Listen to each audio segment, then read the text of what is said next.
warahmatullahi wabarakatuh. Selamat pagi, siang, sore, malam teman-teman semua dimanapun kalian berada. Semoga kalian selalu berada di lindungan Allah Subhanahu wa Ta'ala. Hari ini kita akan belajar tentang bagaimana caranya mengubah perasaan menjadi awareness, atau mengubah perasaan kita, emosi yang kita rasakan ini menjadi intuisi atau bahasa hati. Nah, teman-teman juga tahu kan, pasti intuisi itu berbeda dengan perasaan. Jadi kalau misalkan intuisi itu benar-benar datang dari consciousness atau awareness kita.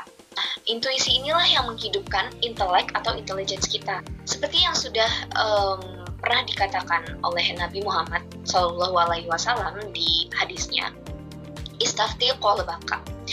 Berminta fatwalah kepada hatimu, atau tanyalah kepada hati sanubarimu. Jadi, gimana nih ceritanya Nabi Muhammad bisa create hadis seperti ini? Karena pada waktu itu sahabatnya sedang mengalami kesulitan atau sedang mencari jawaban atas pertanyaannya. Untuk menjawab pertanyaan temannya tersebut, Nabi Muhammad tidak menjawabnya dengan suatu jawaban yang konkret, tetapi beliau menjawab pertanyaan temannya dengan hadis ini, yaitu tanyalah pada hati sanubarimu. Jadi apabila kalian sedang mencari jawaban atas pertanyaan kalian betul-betul harus menggunakan intuisi kalian dan mempertanyakannya kepada hati kalian atau kalbu kalian. Lalu bagaimana kita bisa self-inquiry atau menanyakan diri kita sendiri? Yaitu dengan cara hening, diam dan silence. Kenapa? Karena pada saat mind kita diam, hening dan silence, pada saat yang bersamaan itu ada the observer atau the witness di dalam diri kita yang betul-betul mengobserve atau menyaksikan segala emosi yang sedang terjadi gitu loh di dalam pikiran kita, di dalam diri kita. Itu ada sang observer. Diri kita sendiri itulah yang merupakan the observer atau witness tersebut. Jadi ketika kita melakukan meditation atau ketika kita sedang silence, itu perlahan diri kita akan menjadi the observer atau witness tersebut, di mana kita tidak menolak emosi yang kita rasakan, tetapi kita mempertajam intuisi kita mempertajam intelek kita mempertanyakan kepada hati kita, apa yang harus kita lakukan untuk mengatasi masalah ini gitu kan. Esensi yang unmoved dan supreme inilah yang akan memberikan rasa kedamaian dan ketenangan pada jiwa kita yang bergejolak tersebut. Jadi ketika kita sudah connect dengan spirit atau intelek kita tidak akan lagi terganggu oleh emosi yang ada di permukaan, karena sifat emosi yang di permukaan itu bergejolak. Dan kalau kita sudah menjadi the observer atau the witness dari diri kita sendiri dan hanya mengobservasi, teman-teman pasti ingat kan pelajaran yang sudah kita pelajari di minggu-minggu sebelumnya. Ketika kita merasakan emosi, kita tidak menolaknya, tetapi kita menyatu dengan emosi tersebut dan kita mengobservasi gitu loh apa yang terjadi dalam diri kita. Nah, pada saat itulah kita menjadi sesuatu yang supreme, menjadi sesuatu yang unmoved, tetapi kita mover gitu loh. Jadi kita mengendalikan apa yang kita rasakan. Pada saat itulah kita yang menjadi controller atas emosi kita. Kita yang memberikan kedamaian dan ketenangan pada jiwa kita yang tadinya bergejolak karena emosi tersebut. Nah, intuisi ini juga yang memberikan inspirasi dan mengajarkan apa yang tidak kita ketahui. Jadi, di dalam kehidupan, itu ada yang namanya permainan vibrasi ya. Jadi, segala sesuatu yang terjadi di dunia ini, dia mengandung vibrasi atau gelombang gitu. Jadi, peristiwa diri kita sendiri bahkan, kita tuh memiliki gelombang. Segala sesuatu, semua elemen yang ada di dunia ini memiliki vibrasi. Jadi, bagaimana caranya supaya kita bisa mudah memahami bahasa rasa kita? Yaitu dengan mengetahui segala sesuatu, tidak sebatas understanding, tetapi juga being gitu. Jadi ketika kita memahami sesuatu dengan intuisi, dengan intelek kita berubah menjadi sesuatu tersebut, sehingga kita presensi kita juga menjadi sesuatu yang ingin kita ketahui tersebut.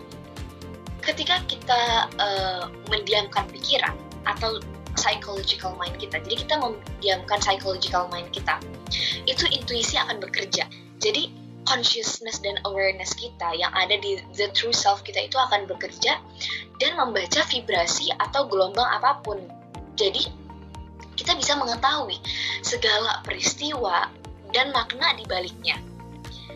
Nah, maka dari itulah mengapa pada saat Nabi Muhammad diminta untuk Iqra gitu ya di surah Al-Alaq, pada saat beliau diminta untuk Iqra, itu bukan semata-mata membaca surah tersebut gitu, tetapi itu adalah perintah untuk membaca atau mengikra alam semesta dan memahami esensi segala sesuatu yang ada di alam semesta ini, memahami makna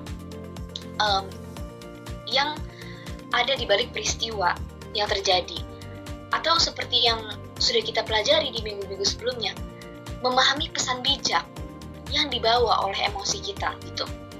Jadi melalui intuisi kita bisa membaca vibrasi atau gelombang segala sesuatu, mulai dari emosi atau peristiwa yang terjadi di dunia ini. Dengan memahami esensi segala sesuatu, kita bisa menyadari keberadaan Tuhan kan. Jadi ketika kita sudah bisa membaca tanda-tanda yang ada di alam semesta, kita bisa melihat manifestasi dari Tuhan melalui pohon-pohon, melalui gunung, melalui semua elemen yang ada di alam semesta ini.